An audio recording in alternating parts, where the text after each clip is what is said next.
Going Unmute. live, setting up meeting with Facebook Live. Good morning, good morning. We're just waiting for everyone to join. We're also waiting to see if we are on Facebook Live. We are. Good morning. Good morning. It's 10 o'clock. Thank you for joining us. Just a little quick welcome for everyone, a little introduction. We are Dual Dragons. My name is Rebecca and my husband. JB Atkins. And together we are Dual Dragons. And we are holistic wellness consultants, also known as the Muscle Whisperers. We do a lot of work with the body when it comes to manipulating the muscles, helping them release any chronic pain or pain that they are experiencing. But at the same time, we also do a lot of energy work, a lot of chakra aligning, a lot of emotional releases. We find what is going on within the muscle because your muscles do hold memory of anything that happened to it traumatically, whether it be physical, emotional, environmental, chemical. We've done, like, for example, we started off with my sister when she got diagnosed with ovarian cancer. So obviously, that chemical trauma started affecting her muscles.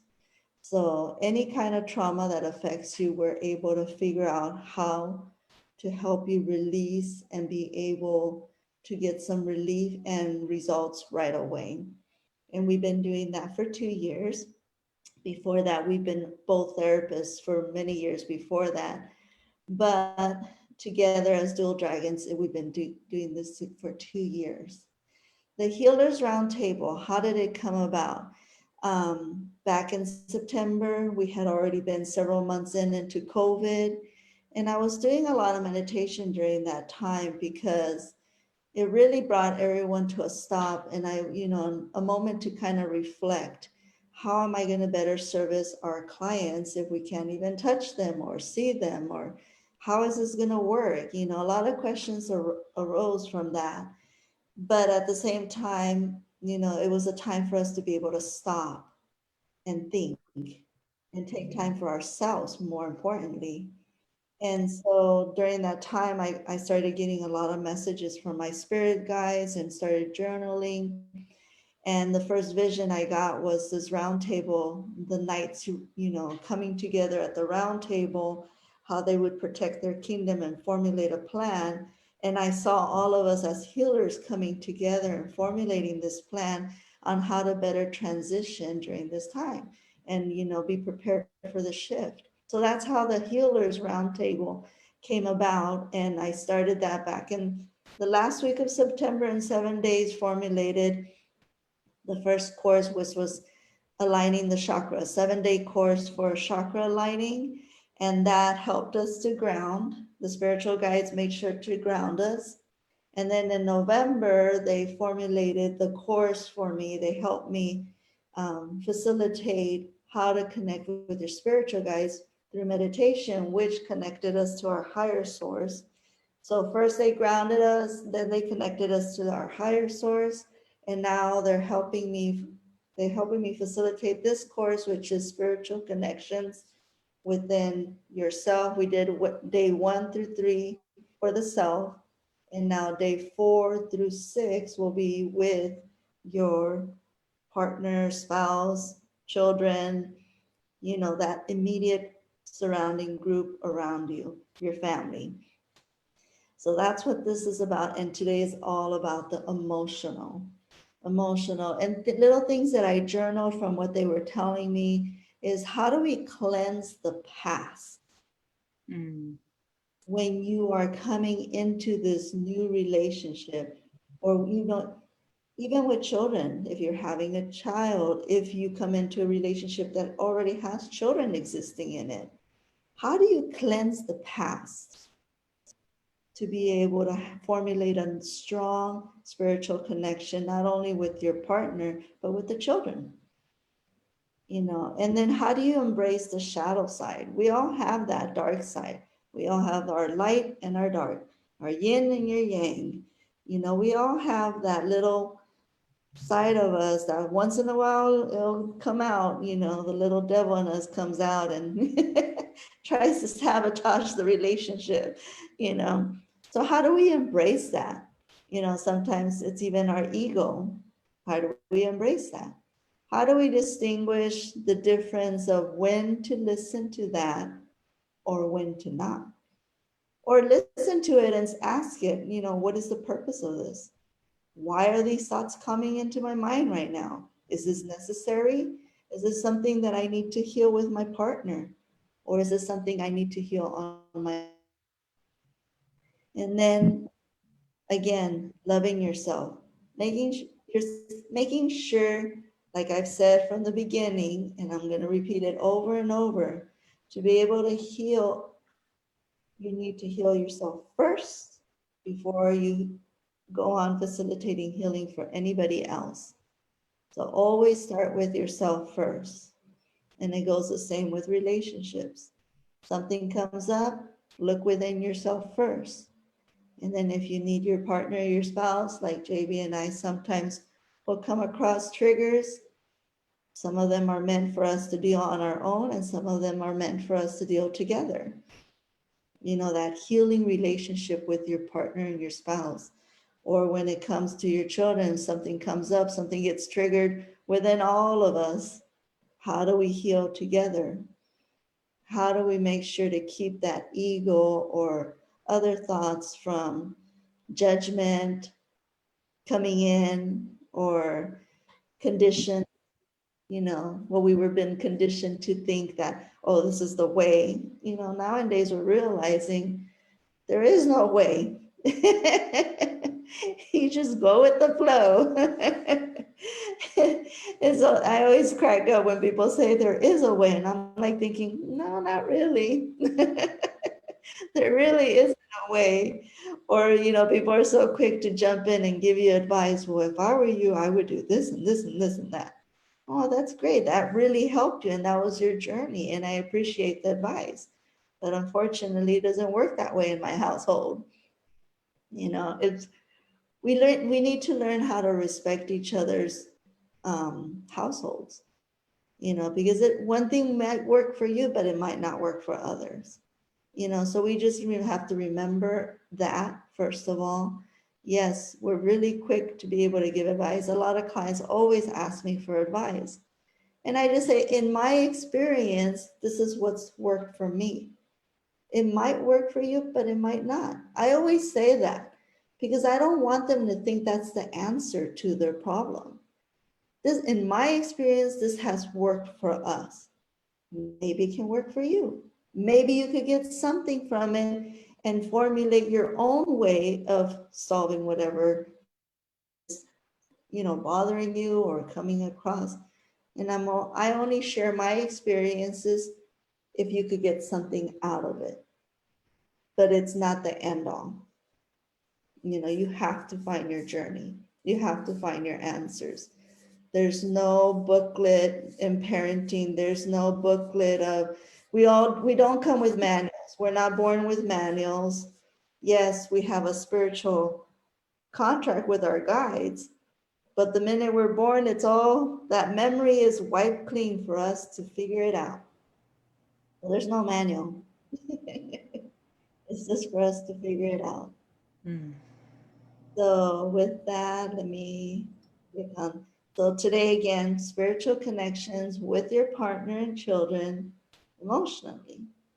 You know, we're just going to be sharing experiences, like I said, experiences, what we've gone through, stories. Some of them you will resonate with, others you will not, but you will get something out of this. And that's all we're here for, just a moment for us to be able to share what we've done, what we've experienced, what we've gone through. And sometimes the messages we give are messages you need to hear. And that's what we're here for. And with that, I just want to introduce our guest speaker. We have Cheryl, and can you say your last name? Sosnowski. Perfect. I'm like, I don't want to butcher it. Uh, Cheryl. She is a metaphysical Reverend. Yep. divine self express creator. I'm like looking at my other screen so I could read it all because I'm blocked here. Activation artist, energy sound healer, podcaster, and there is her site where you can reach her out. If there's anything that she says today that resonates with you and you want to reach out to Cheryl, you can through this information. Again, this recording, this course is on our Facebook page, the Healers Roundtable. All her information, you could find it there. You know, if you watch this later on and you're like, oh, I really need her information, it will be on there. It will be in our units. My husband's been like, you know, taking his time, making sure that wherever you click on, if you watch it through the Facebook Live, or if you want to watch it through the units, you could also get the information there. It's all accessible for everyone. Hmm. That I want to go ahead and I'm going to stop sharing so we can hand over the microphone to our guest speaker. Well, There. thank you, Rebecca. I'm super honored to be here. And as I'm sitting here listening to you describing what today is about and the downloads that you had about it, about cleansing the past, how do we develop strong spiritual connections, the light and the dark, embracing the shadows. I made some notes when you were talking, and I just felt really inwardly laughing that I'm like, oh my gosh, I really chose a perfect day to be here, and a day that's going to be very vulnerable for me because I plan on being completely honest about this whole journey. And the reason that I'm going to do that is because I know I'm not alone. And I also know that our brains, when we get caught in anything that we feel shame around, or sadness or grief or depression, or the self-judgments we cast on ourselves, that we tend to feel like we're the only ones who feel that way. And that's what makes us feel like us alone in the world, in this dark universe, versus the truth, which is other people share your story, and other people always share your story. And we sometimes forget that. So I was really interested in this because number one, I never wanted to have children. And the reason why is because I grew up in a severely dysfunctional and abusive childhood. And I was really terrified that I would be just like my mom. And because I saw those things in me already, the temper, the impatience, the selfishness. I mean, back then I didn't know that's what it was, but no, looking back, I know that's exactly what it was. But it was a lot of fear. And also that in being a mother, that I would be like my mother, that I would pass on generational trauma, and that I would also lose a part of myself when in the first place, there wasn't a lot of me there to give because I was very numb and hadn't really dealt with any of the traumas of my past and my childhood. So when I found out I was pregnant, it was an accidental pregnancy, and I cried. And it was right around when 9/11 happened, September 11th. It was right around that time, right before it, actually, I think about a week before. And I was so devastated because I was on the pill. I had gotten the flu, and I happened to get pregnant. And so I was like, oh my gosh, what am I going to do? And obviously I was like, well, I'm having a baby. So that's what was going to happen. And that threw me into this mode of I needed to learn everything I can and about parenting. And so I read every book I could get my hands on about parenting and about generational trauma, and about, like, I really immersed myself into how to be a good mom. And so when I had my daughter, I felt emotions bubbling up that I did not experience and wasn't equipped to handle. And it's because you can't love in one capacity and not shut yourself off to not love in another capacity. It's like when your feelings open, they're open. And so it began me dealing with my emotions, and how these turned into was that I felt like I needed to be perfect. I needed to be perfect. I needed to be the perfect mom, and I needed to make sure everything was perfect, and I was perfect, and her world was perfect, and everything would be perfect. And of course, nothing is perfect. My marriage wasn't perfect. My marriage was awful, not in an abusive, terrible way, but I chose a partner who was emotionally unavailable. Big surprise, because I was emotionally unavailable. So I started to wake up, and all these emotions started coming to the surface and bubbling, and it wound up being that I felt like something was wrong with me. And because I wasn't totally enjoying this parenting experience. And like back then at the beginning of people being online and having groups, it was all these blogger mommies who, I made cupcakes today and my world is so perfect and I love staying home with my kids. And I was like, I don't, what's wrong with me? And I gave up my very successful career to be a stay-at-home mom, because again, I was judging this. I have to be perfect. I have to make her world perfect. And so I gave up my career. I gave up that big part of me and who I was to grasp onto this new identity, right?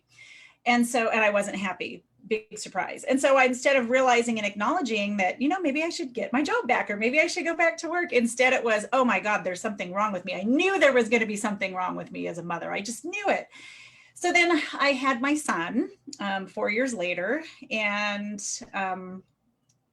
both of them are the light of my life, but it was really hard. And so with him, I began to really struggle. And when my daughter was 7 and he was about 3 or so, I had a completely emotional nervous breakdown. And I didn't realize that that's what was going on, but that's definitely what was going on. And I started feeling suicidal. I started feeling like my kids would be better off without me, that I was a terrible mother. Of course, none of that was true. That was just how I was judging myself. And then also being in a relationship with a partner that I couldn't share any of these things, a person who was emotionally unavailable, that I felt very alone in this. So it led to us being divorced. And so I could try to reclaim some part of myself. And that, it was a lot of years of, again, more self-judgment, like, what did I do to my kids? Oh my God, now they come from a broken family, and just all these other things I started piling on. And, through the divorce process, we actually did have a very amicable divorce. We get along better as friends than we did. Well, we kind of were friends in our marriage anyway. So it was kind of, we get along better that way. He's an amazing dad. He wound up really showing up and being a great dad. And I wound up showing up being a really good mom in my own way. And through the divorce, we had 50-50 custody. And then through a series of events that happened when the economy crashed and all that happened, I wound up moving to Arizona, being a state away from my kids, and decided to let them stay in Nevada.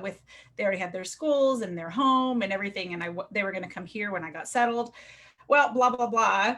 They never came here. So it was more turmoil and more stuff I was pouring on myself while I was driving literally thousands of miles. I literally have driven to Las Vegas and from Phoenix to Las Vegas 2,000 times in the course of 10 years. But it was really interesting. So it's all great and wonderful now. And then what wound up happening with my daughter is that at the age of 16, she came out and said she was gay. And I was like, well, that's great. I have zero problem with that. And I support that decision, and I embrace you. I love you for who you are. Well, a couple of years later, she's more and more depressed. And I'm like, why is she so depressed? What's going on? And we've always had a very close relationship, and we talk to each other about everything.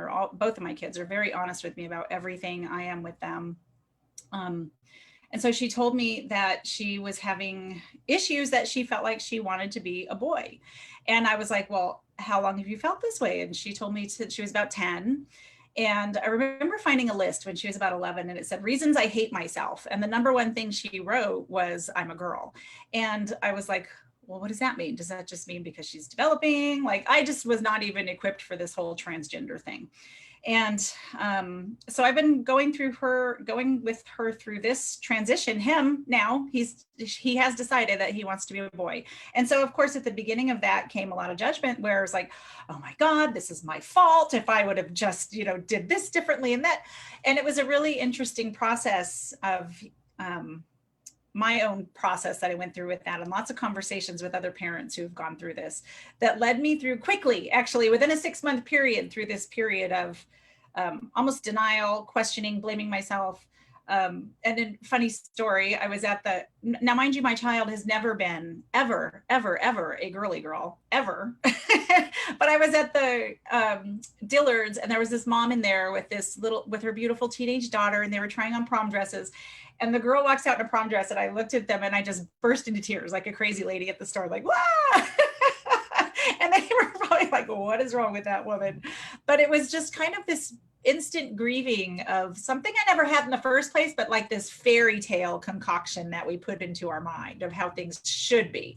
And now my child is unbelievably happy. Oh my gosh, different person, different person, and going through all of this. So how do you cleanse the past? Woo, is about accepting things as they are and forgiving yourself also. And that's, you know, we tend to judge ourselves in the present for decisions we made in the past.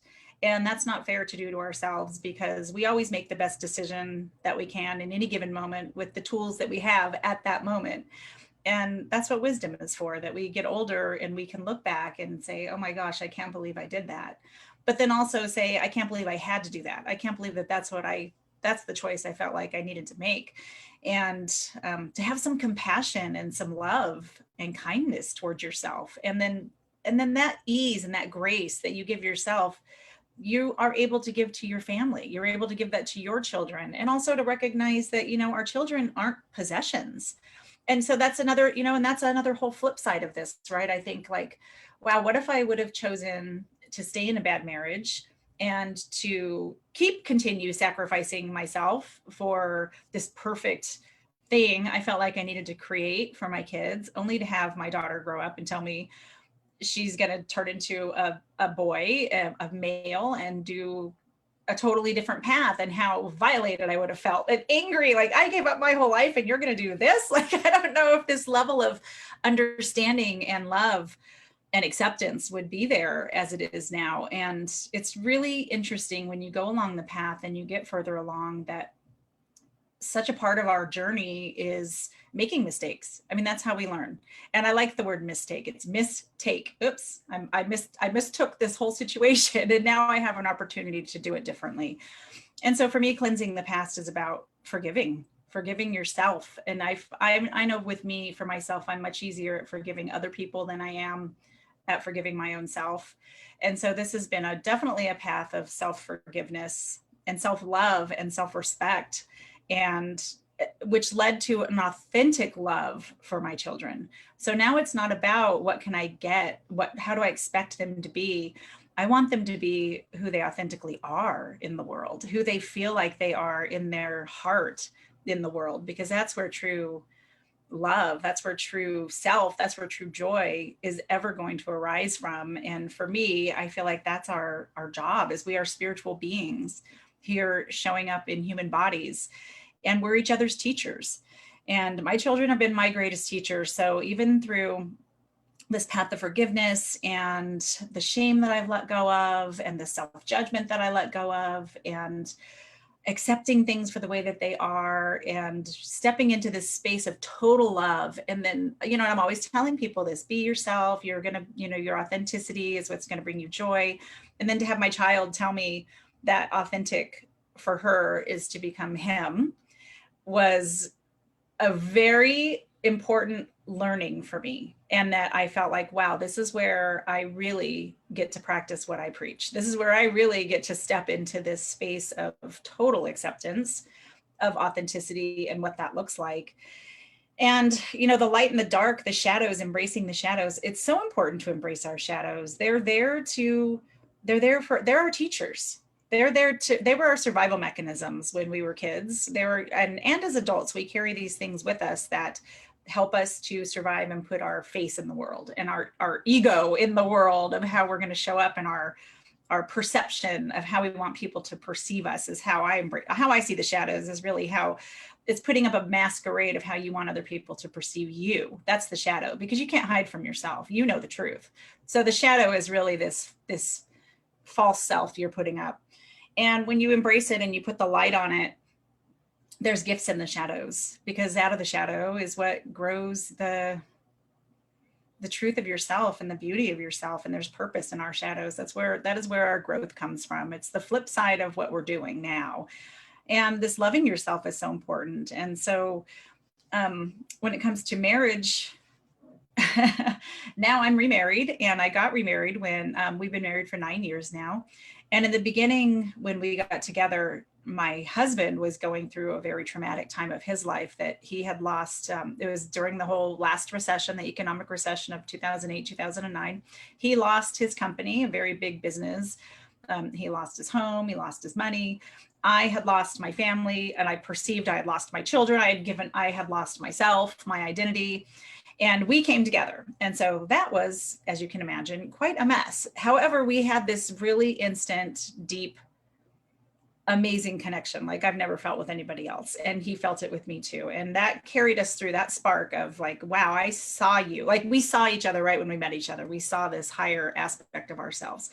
And we have been each other's greatest teachers through all of this pain that we used to fight and argue so much and say such mean things to each other. And then one day I just realized that I'm like, all the mean things I'm saying to him are untruths that I'm trying to hurt him with because they're things he believes about himself. They're not things I believe about him. And I think that anytime you say something mean, you're saying something mean that that other person believes to be true, not that you necessarily believe to be true. And so I had this distinct thought, and this was about 6 or 7 years ago, that he said something to me that really hurt my feelings. We were in an argument, and I just had this different thought that said, what in me thinks that this is true, that I'm so upset about this? And that was a turning point. It became all of these arguments and all of these mean, biting things that we would do to each other became stepping stones for growth. That I was like, okay, he said something that hurt me. That's another opportunity for me to look at something within me that needs healing. And so it became this real stepping ground for healing for me and for him. And because one day I just said to him, I said, you know, have you noticed I don't say mean things to you anymore? And he's like, he kind of stopped and he said, yeah, I have noticed that. And I said, well, it's because I don't want to remind you of the things that hurt you. I want to bring out the best in you. I want to bring out who you really are. And I would like you to do that for me too. And just stop doing this. And since then, I mean, we've had a couple of little blow ups every now and then, but now our relationship is so loving and so compassionate and so much fun. We have so much fun together now and just so much laughter. And he's been with me through this whole journey. With the kids, with my daughter turning into doing this transition now that he is in right now, becoming a boy, and has been the most supportive person in the world for both my son going through this transition and for me in saying, you know, he's like, well, what would you say to somebody, a friend, if they were going through this? What would you say to them?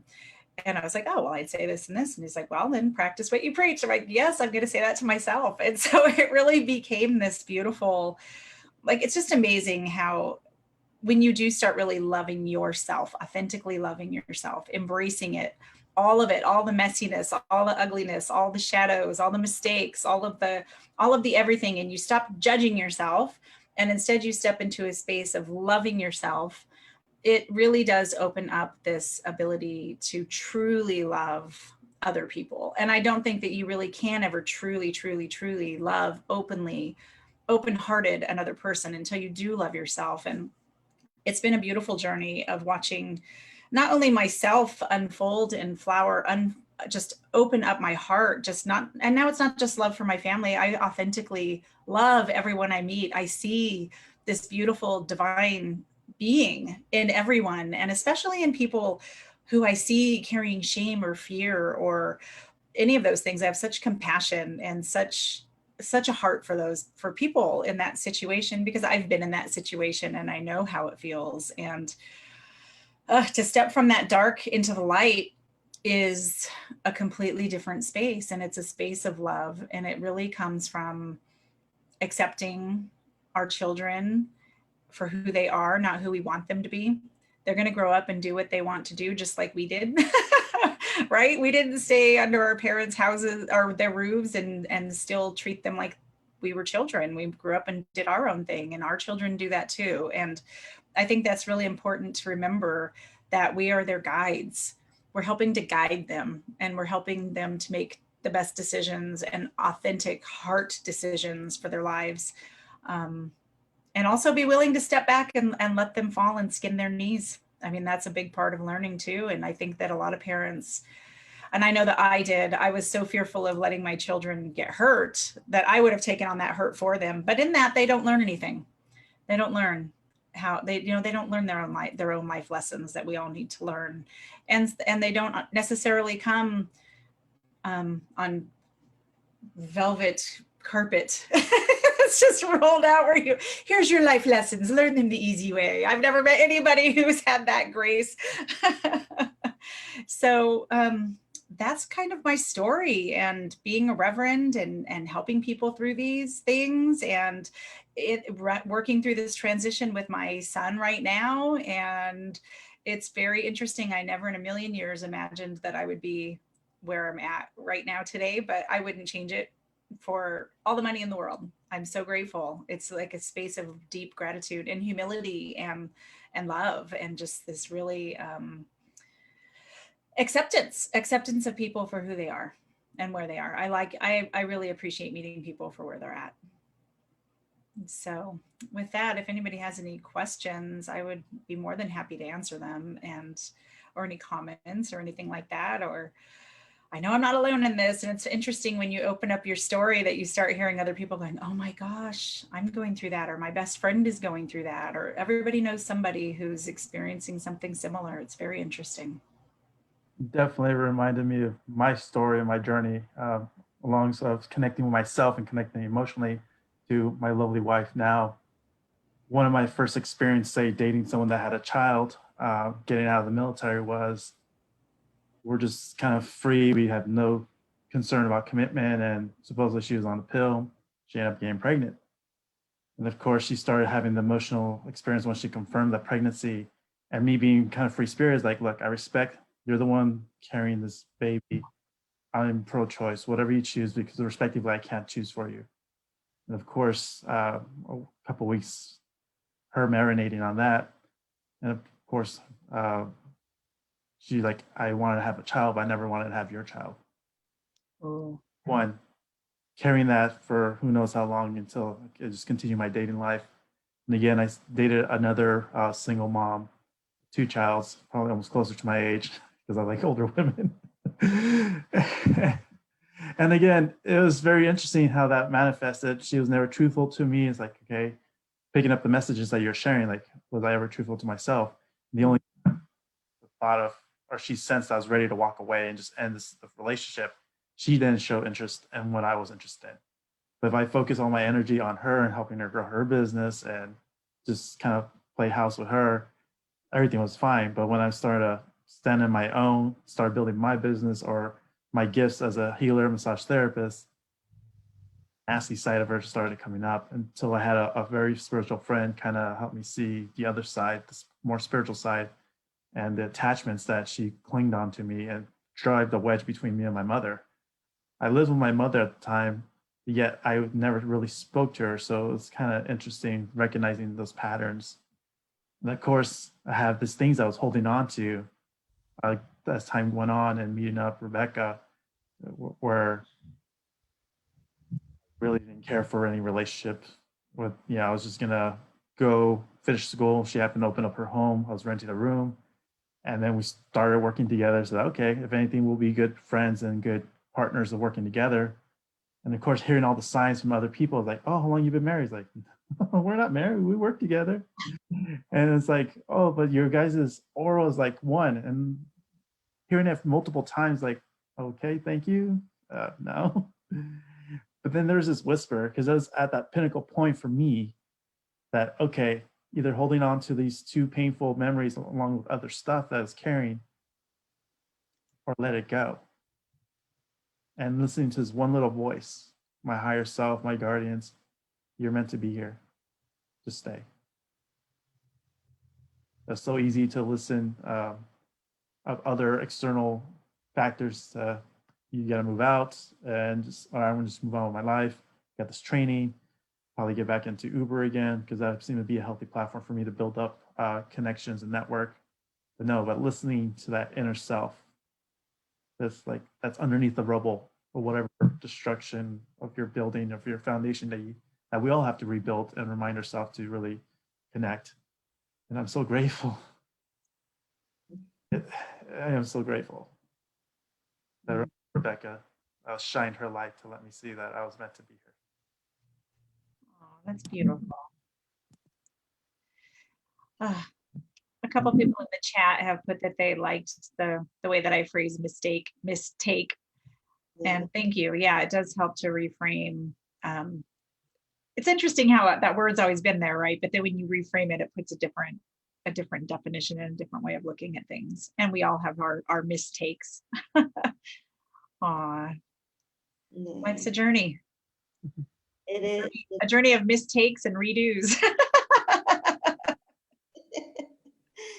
And exactly, that's what it is. It's like we're in a different phase now where if we think about the past, you know, before there was no such thing as divorce, there was like, oh, that was a big taboo, you know, don't even really think about it. And, you know, you had all these people living this very long relationships, but very loveless. Yeah. You know, when you think about it, when you hear the history, when the stories that are handed down to you, how, oh yeah, grandpa had like, you know, 5 other mistresses, and there's so many other great aunts and uncles around there. And oh yeah, I know about so and so, but we don't mingle because it's the mistresses' kids. And I was like looking at them like, how is this okay? Like, wait a minute. And oh, but you have to stay married to your husband. And it was like this conditioning and training of stories that were handed down to me from generation to generation. And just kind of sitting there and thinking like, wait a minute, I don't want that. That's not the life I want, you know, and then now, you know, from a Hispanic culture, you know, like I said, they're very like, you know, family first, this, you know, this is what you have to do, blueprint. You know, step 1, step 2, step 3, you stay with your husband. And I remember just kind of like starting my journey out of high school and not really knowing myself yet. And I took my time. And I remember I met my first husband right around 26, and we got married when I was 27. And thinking like I did the traditional church wedding, like the whole tradition, the whole culture, how it was meant to be. And, you know, and I did feel spiritually connected to my first husband. I thought this is the one, you know, this is the person I'm going to be with for the rest of my life. And then 5 years down the road, I was dealing with someone I didn't know. I married someone that I felt very strongly connected to. But then 5 years later, I was looking at this person saying, who is this person? Who did I marry? Like, what's going on? Like, all of a sudden, the whole story changed. And it was just like this anger. That was the first time I got to experience anger in a very toxic way, to the point where I was at my healthiest. You know, before meeting my first husband at 19, I had a near-death experience. I was always sick. I was getting healthy, met my first husband, got healthy, and I was living the life and thinking this is perfect now, to the point where getting angry, intoxicating my poor body, and spiraling downward again. So going through a divorce and thinking, oh, that's it. My whole dreams of having this perfect family and children is out the window. I'm unhealthy again. Doctors have been telling me already that I couldn't have children. So it was like a snap, like someone just took everything away from me at that moment. And I was like, what did I do so wrong? I had followed the structure, I had followed the steps. What did I do so wrong? And you start blaming yourself. And then I met my second husband. He was my neighbor. You know, I moved into this home and he was my neighbor. Formed a very good relationship, very spiritual connection, again, a strong one. And, you know, being told I couldn't have children, and I was, you know, going through other medical issues that aroused from the anger. how it intoxicated my body, formed a tumor in my pituitary gland. And there was this, okay, here I go again. You know, but he had a daughter. He has a daughter, not had, has a daughter. So it was learning how to be a step parent, you know, navigating a new dynamic and, you know, experiencing something new. And, you know, it was rough. It was rough, but we were together. And then and he had always told me, oh, I'm never going to get married. I'm never going to have children.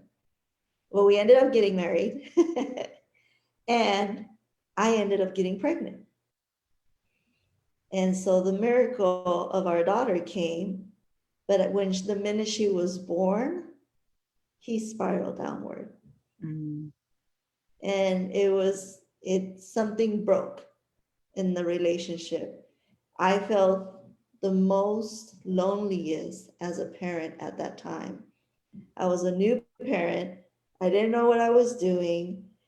I would worry about everything. It's like I have this new little human being that can't tell me what she needs, or when she cries, what do I do? What do I do? You know, and this stress and just not having any help or guidance. So it was a very stressful time. Our marriage lasted 10 years because I always thought like, no, you know, I have a child, you know, I need to make it work, you know, I need to figure it out, you know. And so it was, again, this process of where you don't realize it at the moment, but what's happening is that you put yourself not first again. Everybody else was first but you. And so it doesn't work. Yeah. It does not work. There's just something about those experiences where you learn that if you don't put yourself first, it's not going to work, because you're holding on almost like you're the poison. You become the poison. You're holding on to this poison and dispersing it without realizing it, you know. And so things were just not working. They just kept getting worse and worse and worse, you know, a lot of arguing. And as much as I tried to make it work, I had started my massage career. I had always been there for him. And for the first time, I was like, you know what? I'm going to do something for myself. I want to do this. I've always wanted to do this. I'm going to finally do it. So as much as I supported you, I expect the same. And it didn't happen. And so he ended up losing his job. A lot of stress, financial stress, what they say statistically, finances is the number one deal breaker in marriages. Yeah. You know, and it did. It broke the marriage. And so when JB came into the picture, I was in the divorce. You know, it was divorce time at that time when JB came into the picture. So again, I was not seeking a relationship. It was only a working relationship. And I felt comfort from JB as a friend. And so that was hard. That brought a lot more stress during the divorce. You know, it affected my child. Ex-husband got nasty, you name it. But as much as painful as it was, I needed to go through that to be able to cleanse the past. At that moment, it was like, no, I'm going to be focused now. This is what I was meant to do. I'm focusing. I'm not going to think how it's going to affect whoever. I'm not going to think about all the things that my family's telling me, like, how can you do this? And this is a second marriage now. And I was like, you know what? This is for me, and it's going to help my daughter in one way or another. I never thought of it like I'm doing this for her. No, this is for me. And these experiences are going to help shape my daughter for something. I don't know. At that moment, I went into the dark, and I was like, however we come out of it, we're going to come out of it. I went in a very trusting mode, like I'm going in the dark room, Stepping in. stepping in and embracing it, and whatever comes out of it comes out. Mm, And so going in that way, it's the hardest thing to do for yourself. the leap of faith. The leap of faith, jumping off that cliff and not knowing if you're going to land or not. And so it's a jump off the cliff, basically, where you just do to yourself. Yeah. But it's the most eye-opening. I had to go through it. I think a lot of us are so afraid to get up. It's easy for us to fall, but to get up from the fall, I think is the hardest thing for anybody to do. And I applaud whoever could get up from the fall. Mm, Because I think that's the hardest part of the journey, getting up from the fall.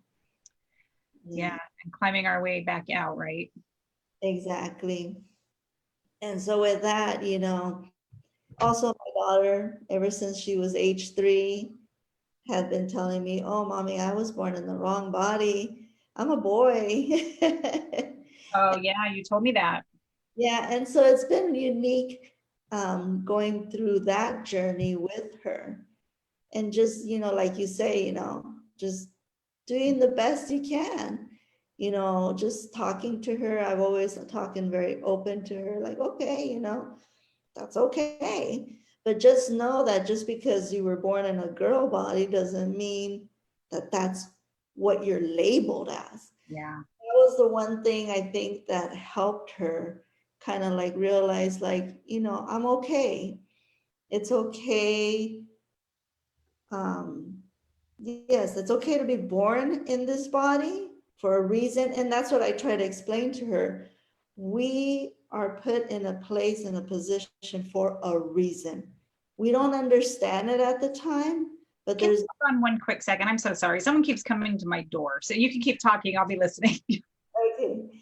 And so going into this journey of, again, stepping into the dark room, it's a whole new experience with your child, and realizing like, okay, let's do this again, another dark room. How do you navigate this? How do you speak to your child? How do you help them and guide them without making those decisions for them, especially when they're so young? She started at age 3, and oh my goodness, I got so much heat from family, like, how can you do that? Like, and my sister is gay. It's not like it's something new in the family. It's like, Yeah. and like looking at them like, I thought we were more open than this. You guys are open to my sister, but yet the way I'm raising my daughter, you guys are not open to. Like, wait. What's going on here? So again, the immediate family, that spiritual connection, how do you work with it? How do you cleanse the past? And then you have family and community, healthy boundaries. How do you create healthy boundaries? Mhm. Because more importantly is yourself first.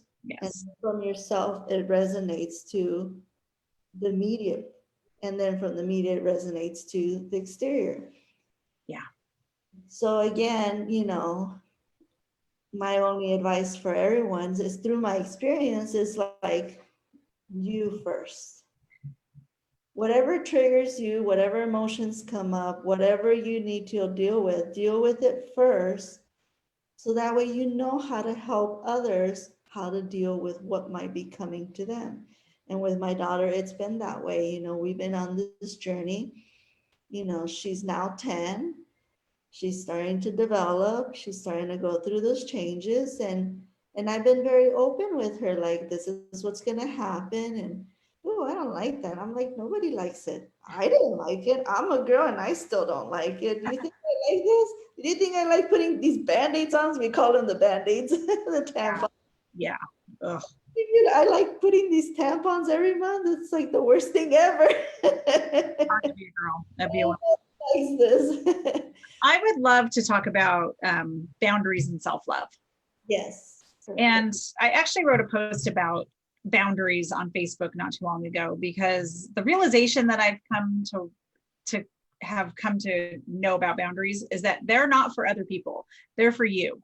And they're energetic lines that you yourself don't cross, and that therefore you don't allow other people to cross them. And I think that when you have strong boundaries for yourself, that it's like coming to a river that's flowing. And when you come upon a river, if you're out walking in the woods and there's a river, you don't question whether or not you can cross the river. You just know you can't. It's like just a knowing, because the river's not going to allow you to cross it. And so you sense it. And so I really strongly feel that that's what boundaries are, that they're energetically for you. And that's not that you're putting a boundary up for someone else to cross, but it's a boundary that you yourself don't cross. You don't allow it. You don't allow people to do those things to you. You don't do those things to yourself. And that's where I think that if you're not violating your own boundaries, that it makes it more difficult for other people to violate them, because you just don't allow it. And there's a quote from Katharine Hepburn that I've always loved, and where she says, never stoop, because it makes it easier to stoop the next time. And to me, that's what boundaries are like, that if you cross it, they just get further and further away until you don't have any. And with this issue of self-love, it's now growing up the way that I grew up, and I learned at a very young age to protect myself and to not be loving, and to kind of wall myself in. And it starts out maybe as an act, it's not even an act of self-love, it's an act of self-preservation. And so self-love to me is this deep and putting yourself first, and what that means, because especially when we're moms, or we're wives, or we're in work, or we're in whatever situation, men do it too. So I'm not even going to say that women do it, because men do it too. This putting other people first, that if you're putting another person first, and it comes with a sense of obligation, or a sense of martyrdom, or a sense of even not even martyrdom. Sometimes it comes with a sense of making yourself feel superior, that you're better than other people because you're doing it. If it comes with any of those kinds of senses, that's not self-love. And those always come with an expectation attached to them from the other person, whether it be appreciation, a behavior, some kind of reward, whether it's a praise or whatever it may be that you're expecting back from that person. And when you don't get it, you're very disappointed and you're angry. And so so that kind of self-sacrifice is the opposite of self-love, where putting yourself first means, and this has come with a lot of practice from myself, because I used to not put myself first. And if I did, it was in a very selfish way, so I knew it was being selfish. It wasn't really authentically putting yourself first. That putting myself first means getting to know myself, and getting to know who I really am, and getting to know how I feel about things, and what I think about things, and what my own energetic signature is. And finding those things in the world that express that authentic part of yourself, to me, is how you put yourself first. And for me, it's getting up. I get up earlier than everybody else in my house, so that I have an extra hour that is completely mine. It's silent, there's no noise, and it's my time that I enjoy reading and meditating. And I do it every single morning. And because it's a way of putting myself first, it's a way of giving myself this, filling your cup. Like we've all heard that, to put your own oxygen mask on before you can put on anybody else's, and fill your own cup. You can't pour from an empty cup. We've all heard the cliches and the metaphors, but it's actually very true. And in the world of healing, and I don't call myself a healer. I think that all I do is give people permission to trigger the healing that they have inside of them. That it's just permission giving is really how I feel it is. And but I also know that you can never take somebody further than you've gone yourself. And so that deep sense of self-love, and that deep sense of self-reverence, and this doesn't, so here's I think where people get confused, is that they think that self-love is ego or narcissistic self-love. And that's different. That's self-importance. Self-love stands in this mystery of who you are. It stands in this mystery that we all live in, this amazing universe that what are the chances that you're even here on this planet, in this body, is very small and very, very slim if you consider the entire universe, right? And so you think, when I think about it in that kind of realm, in that kind of perspective, like, oh my gosh, I'm a freaking miracle that I'm here and that I get to laugh about things and notice the flower and feel the cold air on my skin and hear my children laugh, and and even the hard stuff. Oh my God, I have to sit on another Zoom call, or I have to pay this freaking bill, or oh my God, where am I going to get the money for this, or whatever these things arise. It's all a miracle, and it can all be met with this sense of appreciation. And so for me, it comes with this very deep reverence for life. That's not just my life, but also everyone else's life and everyone that I meet. That it makes me very curious about people too. Like, ooh, I wonder what their story is and where have they been and how do they see the world? Because that's another thing with self-love, and is that how I see the world is totally unique to me, and how you see the world is totally unique to you. And so instead of being judgmental and projecting my stuff onto people, I feel like it's much more entertaining to stand in a space of, ooh, I wonder what the world is like from this person's eyes. How do they see the world? And like Patty just came on and I see this amazing painting behind Patty. And so I'm like, ooh, is Patty an artist? It like makes me wonder, what about, what is Patty up to? And it's because everyone is just this beautiful miracle. And when we approach self-love from that kind of attitude, that we are an aspect of the divine creator. It says it in the Bible. Do you not know you are God's? You are, as you are created, as your creator, in the image and likeness of your creator. It says it right there. And yet we still shrink ourselves down to our little behaviors and our mistakes, and we lock ourselves into these judgments and these little perceptions and these tiny little boxes of reality that we would rather put ourselves in, that aren't loving at all. And so it's really about expanding yourself, and you're expanding your inner. The more you create space inside of you, the more it allows for the space for other people to be who they are, and to have that allowance and that acceptance and that love and that curiosity and the ability to just meet people where they are. And even if they see things totally differently than you can still do it from a space of non-judgment and curiosity, and instead be like, huh, I never thought about it that way. And you might even change your mind, God forbid, about something you thought.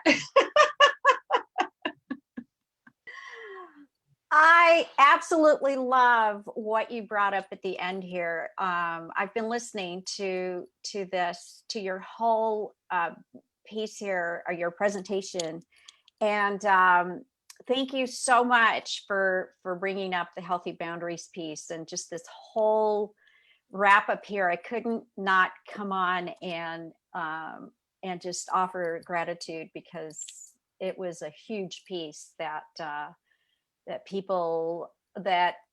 think more people could benefit from. So thank you so much. Thank you, Patty. Mm-hmm. Rebecca, you're muted. Sorry. Thank you. We're coming to that time where we're going to be getting off Facebook Live, but that doesn't mean this is over.